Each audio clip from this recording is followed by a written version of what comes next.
你以为皇帝这张牌是在告诉你要变得强势，掌控一切，让所有人都听你的吗？其实不是，皇帝真正要告诉你的是，人生不能只靠感觉，也不能只靠等待，更不能一直把责任交给别人。当你想要把混乱变成秩序，把想法变成成果，把愿望变成现实，你就必须开始建立规则，承担责任，成为自己人生真正的主宰。在韦特塔罗牌里，皇帝坐在石头打造的王座上，这张椅子不是柔软的，不是舒适的，而是坚硬、稳固、不可动摇的。这代表皇帝的力量不是来自情绪上的温暖，而是来自现实中的稳定。你皇像土地，让生命生长；皇帝像山岳，让世界有界限。如果女皇代表滋养，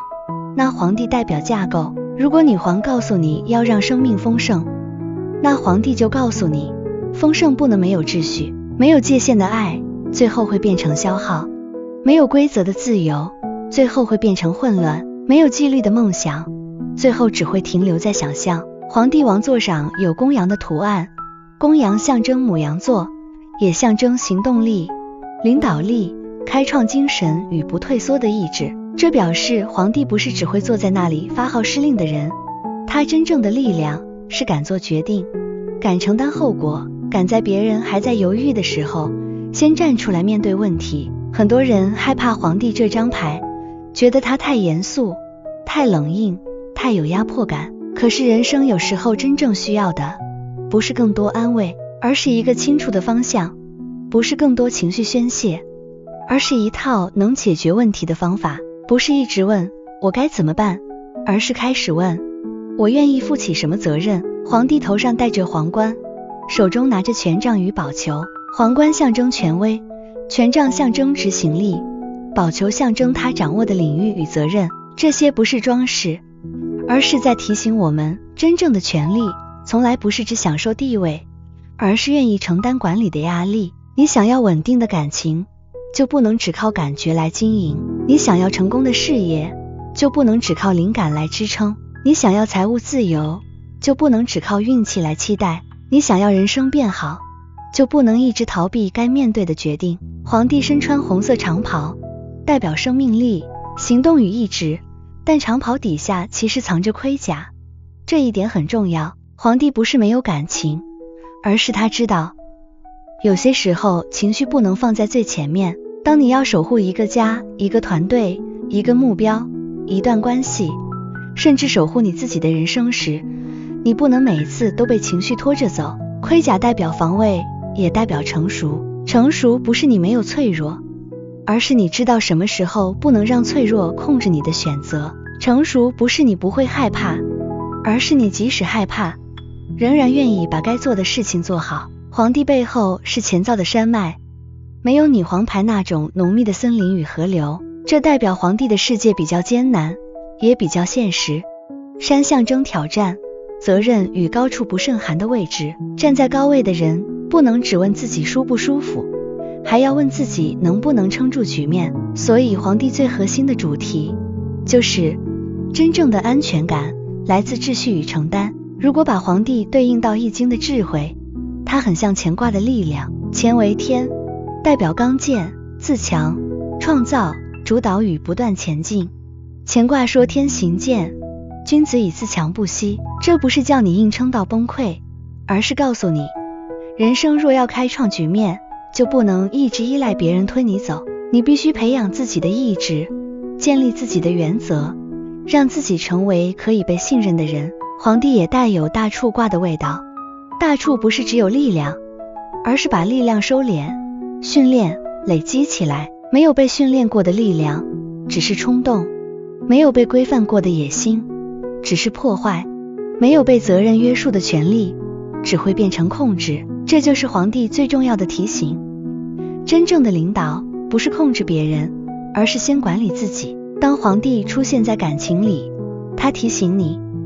不要只看浪漫，也要看责任。对方说爱你很容易，但能不能稳定出现，能不能说到做到，能不能在遇到问题时一起解决，而不是逃避、冷处理、推卸责任。这些才是感情能不能长久的关键。如果你在感情中一直没有安全感，皇帝要你看清楚，安全感不是靠每天查情、逼问、控制对方得来的，真正的安全感是双方都有清楚的界限、稳定的承诺、成熟的沟通，以及愿意一起面对现实的责任感。如果你现在处在暧昧里，皇帝提醒你，不要让关系一直停在模糊地带。暧昧可以有甜蜜，但不能永远没有方向。你可以给对方时间，但不能无限期消耗自己。如果一段关系长期没有明确态度，你就要问自己，这是等待，还是我在逃避做决定？当皇帝出现在工作里，他是在提醒你，现在不是只凭感觉做事的时候，你需要制度、计划、流程与执行力。不要只说我想做，你要问我每天要做什么，每周要完成什么，我要用什么标准检查成果。很多人不是没有能力，而是没有结构，想法很多，但没有整理，目标很大，但没有步骤，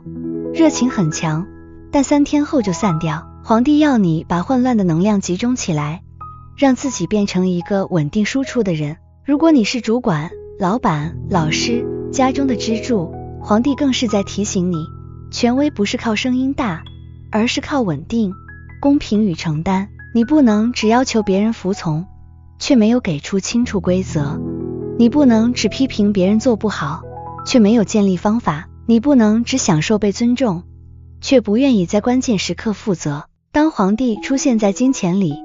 他提醒你，财务不能只靠感觉消费，也不能只靠幻想翻身。你需要预算、纪律、长期规划与风险控制。真正的财富不是赚到一笔钱，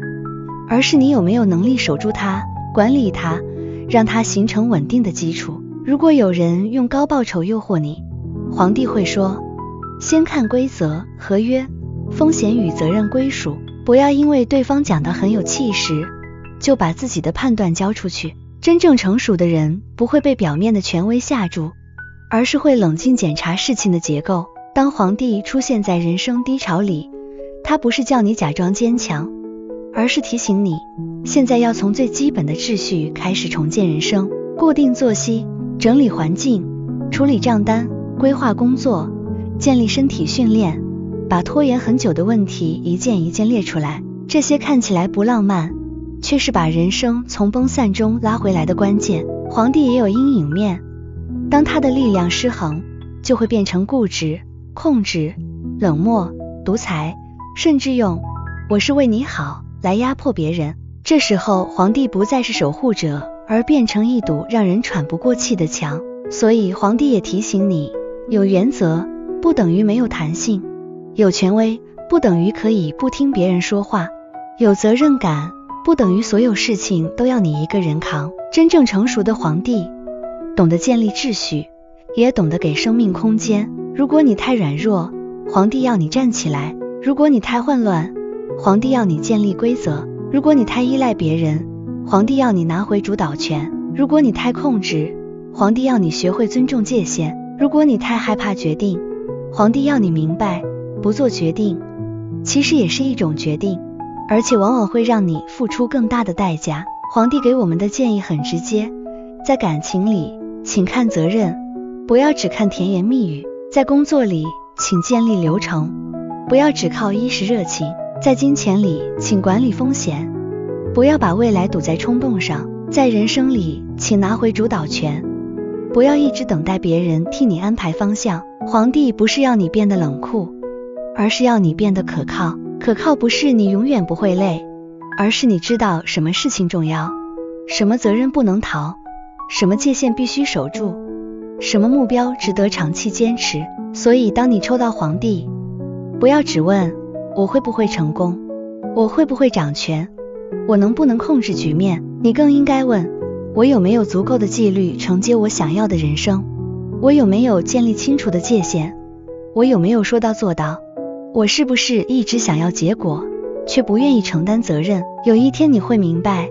安全感不是别人给你的承诺，而是你自己有能力站稳；尊严不是别人给你的掌声，而是你知道自己守得住原则。成功不是一时的爆发，而是长期纪律累积出来的结果。如果你最近也抽到皇帝，或者你正处在一个需要做决定、建立秩序、承担责任的阶段，欢迎在留言区告诉我，你现在最需要皇帝帮你稳住的是感情、工作、金钱，还是人生方向？